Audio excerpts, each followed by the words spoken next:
And welcome friend to you again in the commerce point. Friends, आज हम आपके लाए हैं अपनी नई वीडियो जो कि रिलेटेड है आपके बिजनेस स्टडीज के सब्जेक्ट से, जिसमें आज हम आपसे बात करने वाले हैं बिजनेस स्टडीज में टॉपिक बिजनेस एनवायरनमेंट के बारे में। बिजनेस एनवायरनमेंट के बारे में आज हम जानेंगे कि बिजनेस एनवायरनमेंट क्या होता है और क्या क्या इसके फोर्सेज होते हैं जो हमारे बिजनेस को इफेक्ट करते हैं। तो आइए शुरू करते हैं अपनी आज की वीडियो बिजनेस एनवायरनमेंट।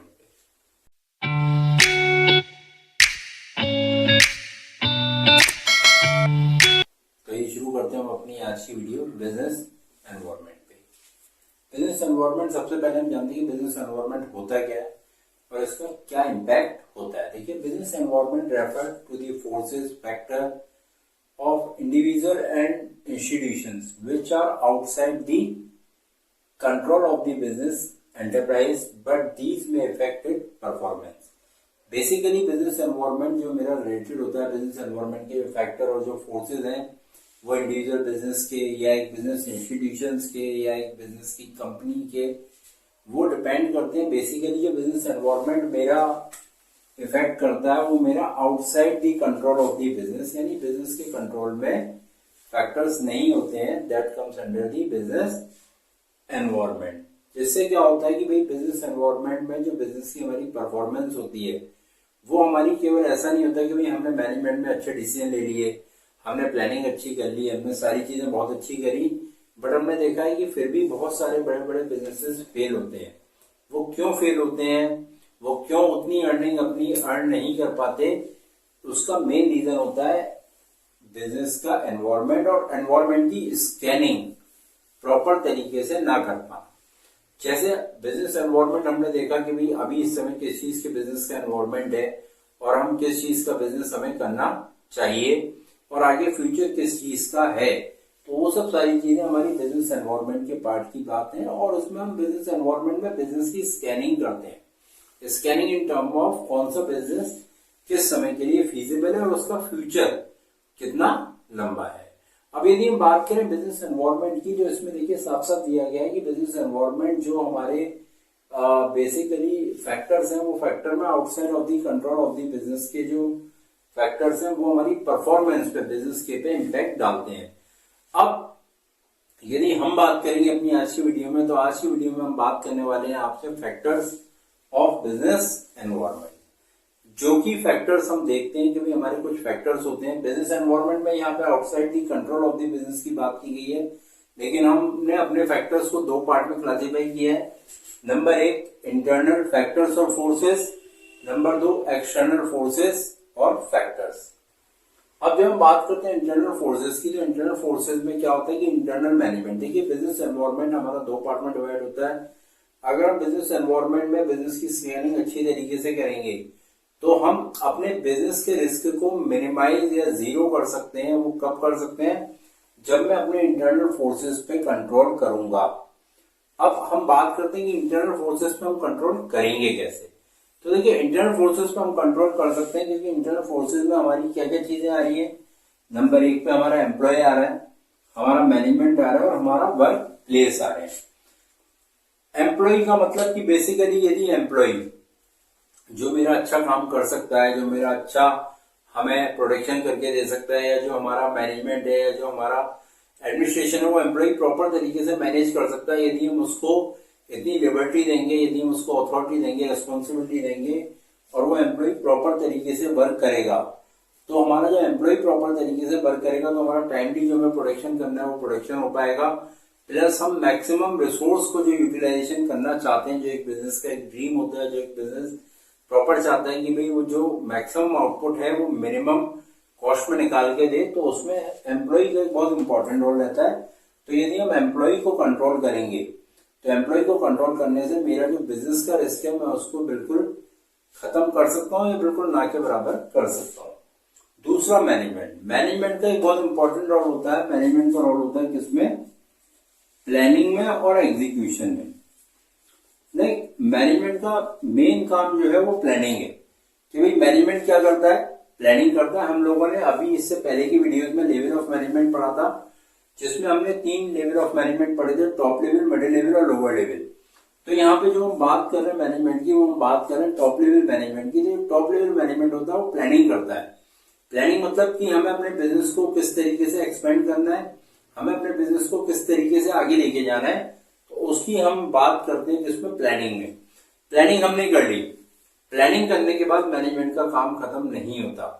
मैनेजमेंट का काम तब तक खत्म नहीं होता जब तक प्लानिंग हो जाए। प्लानिंग के बाद एग्जीक्यूशन होना, क्योंकि प्लानिंग हमने कर ली, बट प्लानिंग करने के बाद हमने अपनी जो सेकंड लाइन ऑफ अथॉरिटी को जब भी कमांड दी तो उसको हमें प्रॉपर तरीके से बताना पड़ेगा कि भाई इसका एग्जीक्यूशन किस तरीके से करवाया जाना चाहिए, या किस तरीके से इसका इम्प्लीमेंटेशन या मेरे प्लान का इम्प्लीमेंटेशन होगा। तो मैनेजमेंट का काम होता है प्लानिंग एंड एग्जीक्यूशन। यदि प्लानिंग और उस प्लानिंग को हमने प्रॉपर तरीके से एग्जीक्यूट कर लिया तो हम बिजनेस एनवायरनमेंट जो फैक्टर्स हैं या जो रिस्क है उसको हम मिनिमाइज या लोअर लेवल पे लेके जा सकते हैं।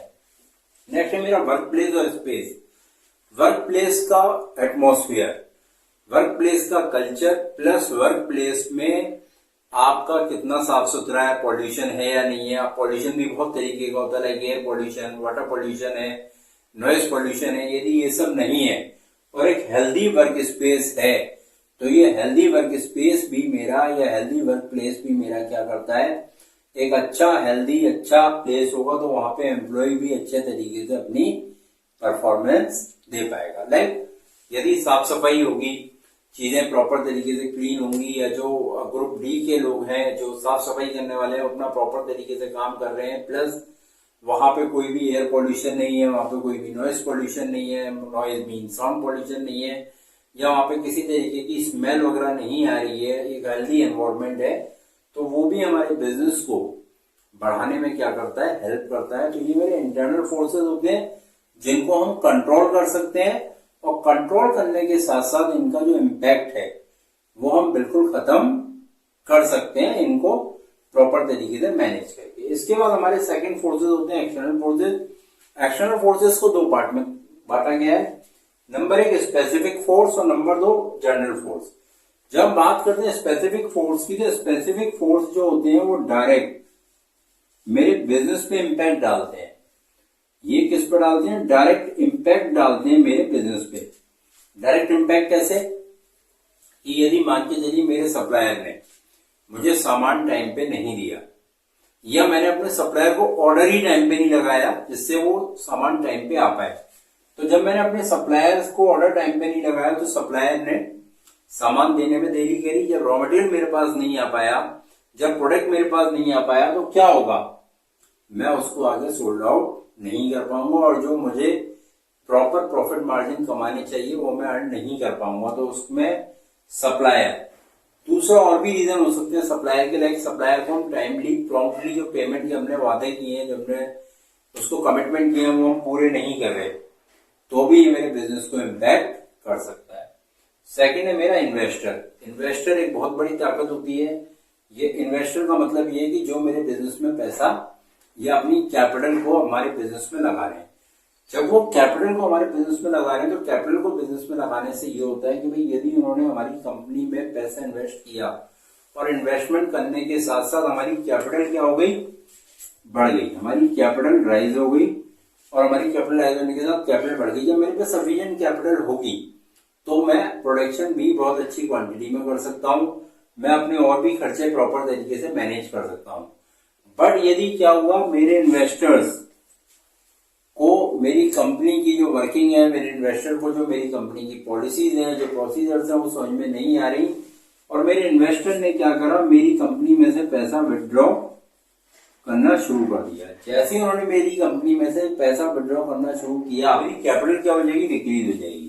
जब मेरी कैपिटल डिक्रीज होगी तो डिक्रीज होने के साथ साथ मेरे पे फंडिंग की प्रॉब्लम शुरू हो जाएगी कि भाई मेरे पे फंडिंग कम है। जब फंडिंग कम है तो मेरे बिजनेस में क्या होगा, ये डायरेक्ट इम्पैक्ट डालेगा कि भाई अब मैं उतना प्रोडक्शन नहीं कर पाऊंगा जितना प्रोडक्शन जब मेरे पास, जब मेरे इन्वेस्टरों ने मेरे में कंपनी में पैसा इन्वेस्ट किया और मेरी कैपिटल अच्छी खासी रेज हो गई।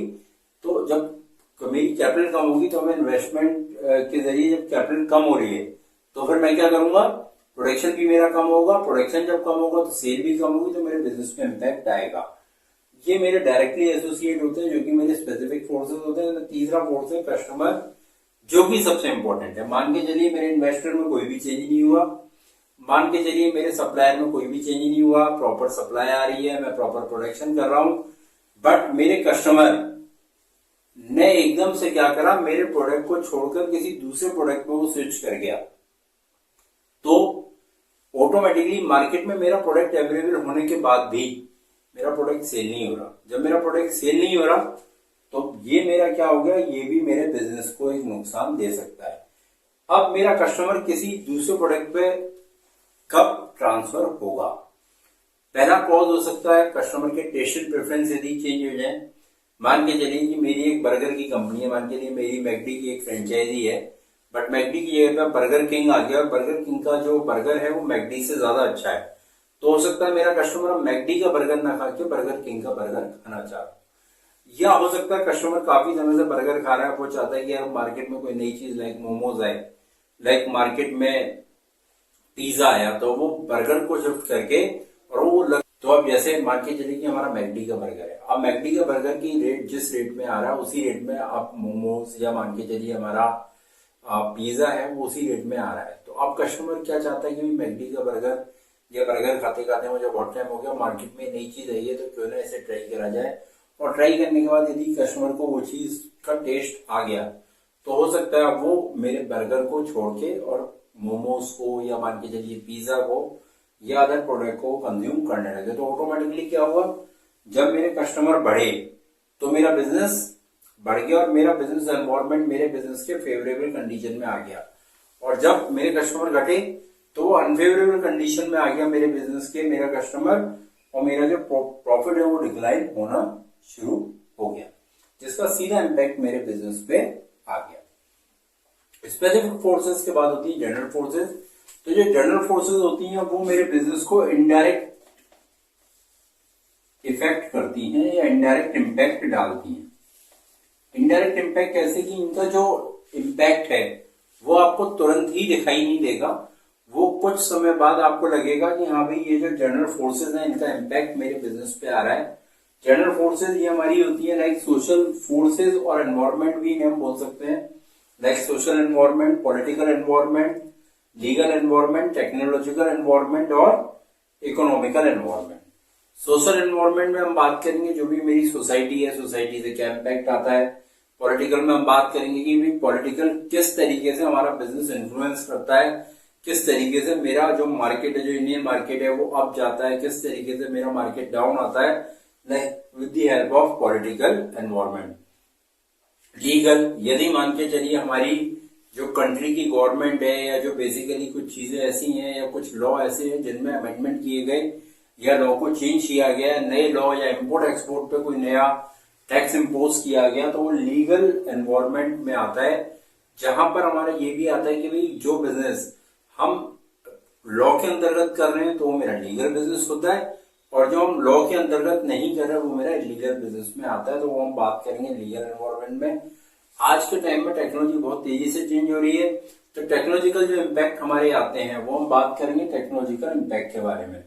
नेक्स्ट है इकोनॉमिकल, जहां पे हम इकोनॉमिकल या इकोनॉमी एज अ होल की जब हम बात करेंगे तो वो हमारे इकोनॉमिकल एनवायरमेंट में आता है, जिसमें हम बहुत सारे फैक्टर्स को देखते हैं।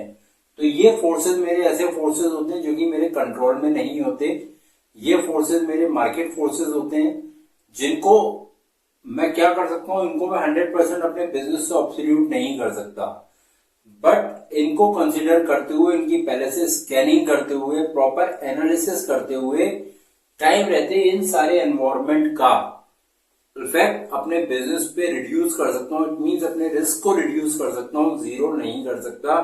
जबकि हमने बात करी कि इंटरनल फोर्सेस से मैं अपने रिस्क को जीरो कर सकता हूं, काफी हद तक स्पेसिफिक फोर्सेस को प्रॉपर तरीके से इंप्लीमेंट करके या मैनेज करके यहाँ पे भी अपने रिस्क को जीरो कर सकता हूँ, बट यहाँ पर जनरल फोर्सेस में मैं अपने रिस्क को जीरो कभी नहीं कर सकता। जैसे फॉर एग्जांपल अभी एक लेटेस्ट एग्जांपल लेते हैं अडानी के केस को, जहां पे अडानी के लिए एक हिडलबर्ग ने अपनी रिपोर्ट दी, जो कि यूएस बेस्ड कंपनी है, रेटिंग कंपनी है, उसने अपनी रिपोर्ट दी कि भाई जो अडानी है वो जो अपनी कैपिटल शो करता है उससे कहीं ज्यादा उस पर लाइबिलिटीज हैं, और उसकी सिस्टर कंसर्न है वो भी सब लाइबिलिटीज में या कर्ज में डूबी हुई है। जिस कारण से अभी क्या हुआ था, पिछले 8 महीने पहले अडानी का जो चार्ट था या अडानी के जो शेयर्स की या अडानी की जो कैपिटल की मार्केट में डिमांड थी, वो एकदम से धीरे धीरे करके अडानी की कैपिटल में बहुत बड़ी गिरावट आई थी। रीजन बीइंग वो क्या हुआ कि वो एक ऐसा फोर्स है, वो जनरल फोर्स है जिसकी रिपोर्ट जो थर्ड पार्टी ने दी उसका इम्पैक्ट इंडियन मार्केट पे पड़ा। इंडियन मार्केट की अडानी कंपनी और अडानी से रिलेटेड जितनी भी कंपनी थी उन कंपनीज पर उनका इम्पैक्ट पड़ा और अडानी के सारे शेयर अपने 52 वीक या 54 वीक के लो पे आ गए। जैसे वो 52 वीक के लो या उससे भी नीचे चले गए, फिर धीरे धीरे करके चीजों को एनालिसिस किया और जो हमारी गवर्निंग बॉडीज हैं लाइक सेबी है या हमारी जो कोर्ट्स वगैरह है, उन्होंने जब चीजों को मामले को देखा, मामले को देखने के बाद जब क्लीन चिट अडानी को देना शुरू किया, तब धीरे धीरे करके उसके शेयर्स में या उसके वैल्यूएशन में रिकवरी होनी शुरू हुई। बट रिकवरी तो हुई, लेकिन जो उसके बीच की जो ग्रोथ की जो उसकी स्टेज थी, जो 7-8 महीने जो डिक्लाइन में गया, उसको हम 100% रिकवर नहीं कर सकते। तो यही मेरा इम्पैक्ट होता है जनरल फोर्सेस का। आगे हम आपके लिए वीडियो लाएंगे जनरल फोर्सेस की, जिसमें हम आपसे एक एक टॉपिक पे डिस्कशन करेंगे। आज के लिए इतना ही। आज की वीडियो में हमने आपसे बात करी बिजनेस एनवायरनमेंट क्या होता है, एनवायरनमेंट स्कैनिंग क्या होती है, और हमने आज हमसे बात करी आपसे फोर्सेज ऑफ बिजनेस एनवायरनमेंट की, जिसमें हमने स्पेसिफिक जर्नल और इंटरनल फोर्सेज पे आपसे बात करी। यदि आपको हमारी वीडियो पसंद आई हो तो हमारे चैनल को सब्सक्राइब करें, लाइक करें और शेयर करें। Thank you so much.